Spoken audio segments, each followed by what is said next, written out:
Listen, if Stacey Abrams runs for governor, sign me up #1. In the mind of this historian and political observer, but we know that that election was taken from her. We know that. We're going to make sure that every vote is counted. Stacey Abrams is due for redemption. God is not through with Stacey Abrams. Her work is bright. Her future is bright.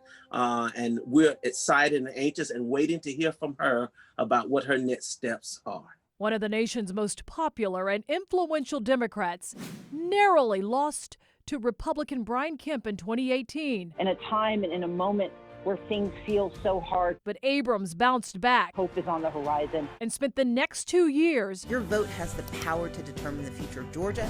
Registering 800,000 new voters in Georgia. The work that she and others did to help rally people to vote, to register to vote, is beyond measure. Abrams' coalition Fair Fight Georgia flipped Georgia blue, notched Democratic wins for Georgia's 2 Senate seats, and helped Joe Biden become president.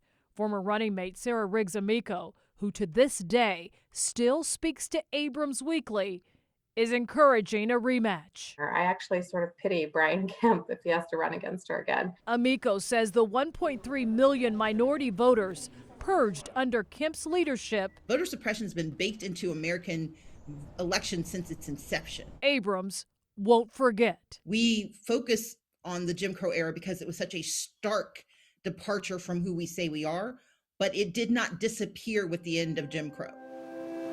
Abrams' fight for democracy started early in Mississippi as a Girl Scout, chosen to represent her troop at its national conference. Some, offended by her race, tried to thwart Abrams' appearance by flying her troop to Arizona without her.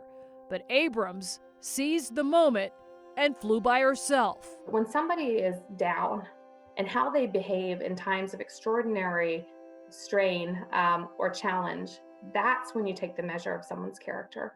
Abrams' family eventually moved to Georgia, where she graduated high school valedictorian, magna cum laude from Spelman College, and even led a protest on the steps of Georgia's Capitol, demanding the removal of Confederate images on the state flag. I see the presence of God in all that she does. By the age of 29, Abrams was a tax attorney, a Yale University graduate, a romance novelist, and one of Atlanta's deputy city attorneys. In 2006, she became the first woman to lead either party in the Georgia General Assembly. By 2010, she was the first black person ever elected to lead in the Georgia House of Representatives. She is our bright and shining star. Dr. Mason says public service is Abrams' calling.